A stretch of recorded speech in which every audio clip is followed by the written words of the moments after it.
semuanya, kembali lagi di YouTube channel aku. Saya Hilke Natalia Wargono dengan NPM A1A022069. Jadi di video kali ini kita bakalan bahas tentang konsep manajemen pendidikan tingkat sekolah menengah, yaitu bab 5. Yeay. Oke, kita langsung saja masuk ke dalam materi, yaitu konsep manajemen mutu sekolah menengah. Jadi sekolah menengah sebagaimana menurut Undang-Undang Nomor 20 Tahun 2003 tentang Sisdiknas yang menyatakan bahwa sekolah menengah merupakan lanjutan dari sekolah dasar. Sedangkan menurut PP Nomor 29 Tahun 1990 yang menyatakan bahwa pendidikan menengah adalah pendidikan yang diselenggarakan bagi lulusan pendidikan dasar. Jadi manajemen mutu sekolah menengah adalah upaya yang dilakukan untuk dalam perbaikan kualitas sebuah lembaga pendidikan tingkat menengah SMP, SMA, SMK, MA guna tercapainya tujuan pendidikan tersebut. Kemudian kita masuk di dalam materi yang kedua, yaitu sasaran mutu pendidikan. Di dalam sasaran mutu pendidikan tersebut terdapat 3 tahap, yaitu input, proses, dan output.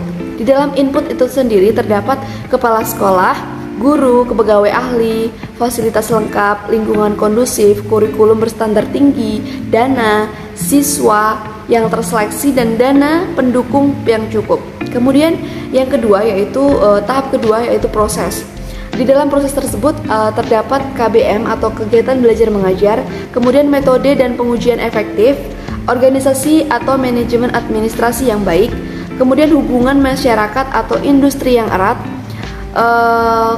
kemudian kegiatan ekstrakurikuler aktif, semarak, kemudian pengendalian mutu efektif. Oke, kemudian kita masuk di dalam tahap output. Di dalam tahap output ini merupakan hasil dari input dan proses. Di dalam output ini kita mendapatkan nilai hasil belajar yang memuaskan, kemudian kompetensi yang dicapai di atas standar, kemudian tingkatan kelulusan yang tinggi, keterserapan ke dunia kerja yang tinggi, kepercayaan masyarakat yang tinggi terhadap sekolah tersebut. Oke, kita masuk di materi yang ketiga, yaitu karakteristik menjadi sekolah yang bermutu. Ada beberapa hal yang harus kita ketahui di dalam menjadi sekolah yang bermutu tersebut. Yang pertama yaitu hal-hal yang diperlukan untuk mengelola sekolah tersebut, yaitu adalah memahami fungsi sekolah serta maksud dan tujuan pendidikan atau cita-cita bangsa. Kemudian yang kedua ada memahami kebijakan pemerintah dalam bidang pendidikan dan undang-undang Sisdiknas. Kemudian ada memahami standar pendidikan yang ditetapkan. Yang keempat ada memahami prinsip manajemen dan administrasi. Yang kelima ada memahami kurikulum dan pengembangan. Yang keenam ada memahami tuntutan kebutuhan peserta didik atau life skill dan tuntutan masyarakat. Kemudian yang ketujuh adalah memiliki visi dan misi dengan cara yaitu bersifat ambisius dan ideal, rasional, bisa dicapai, bersifat menantang, memberikan nuansa kinerja yang bermutu, menumbuhkan motivasi dan kegairahan bekerja, membangun kekompakan dan kebersamaan, memberikan kebanggaan dan singkat, jelas, syarat bermakna, dan dapat mengesankan di dalam suatu sekolah tersebut, di dalam pekerjaan tersebut, dalam suatu tugas tersebut. Kemudian sasaran hasil mutu pendidikan. Dalam Undang-Undang Nomor 20 Tahun 2003 tentang Sistem Pendidikan menyatakan bahwa sasaran pendidikan adalah membentuk kecakapan hidup yang terdiri atas berakhlak mulia, beriman atau bertakwa, cerdas, kreatif dan inovatif, cakap berkomunikasi dan bersosialisasi, menguasai ilmu pengetahuan, terampil dalam bekerja, kemudian bertanggung jawab sebagai warga Indonesia atau warga bangsa Indonesia. Nah, kemudian kita masuk di dimensi mutu sekolah. Menurut Martinez, mutu sekolah terdiri atas 1. Melaksanakan kegiatan sesuai fungsi atau tepat sebagai lembaga pendidikan. Kemudian yang kedua yaitu memiliki keunggulan. Di dalam sekolah-sekolah tersebut harus memiliki keunggulan dan prestasi yang baik untuk membawa nama baik di ajang nasional, internasional maupun dunia.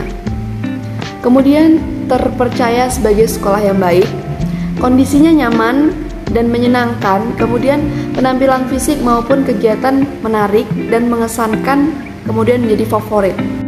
Dan yang keempat, ada fokus manajemen sekolah menengah. Pengelolaan sekolah menengah terfokus pada satu pembaharuan SMA yang berkelanjutan dalam rangka meningkatkan mutu pendidikan. Kemudian ada implementasi sistem manajemen pada abad 21 dengan mempertimbangkan peran SMA dengan membangun manajemen berbasis sekolah di SMA. Kemudian yang ketiga, implementasi sistem manajemen SMA dan kerangka konsep balance scorecard dengan melakukan sinkronisasi terhadap manajemen berbasis sekolah tersebut. Kemudian implementasi sistem manajemen SMA dalam kerangka good governance dan implementasi sistem manajemen SMA yang adaptif dengan perkembangan ICT.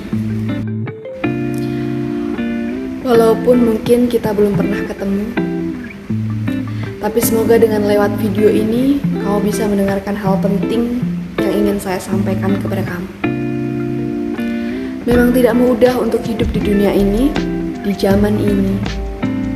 Apalagi dengan ekspektasi dan tekanan sana-sini. Ditambah lagi dengan kompetisi yang menjadi-jadi. Saya tahu, hidup itu memang tidak mudah. Tapi sadarlah, hidup ini terlalu singkat untuk disia-siakan begitu saja. Hidup kamu terlalu berharga untuk dilewatkan begitu saja. Saya Hilki Natalia Wargono pamit undur diri.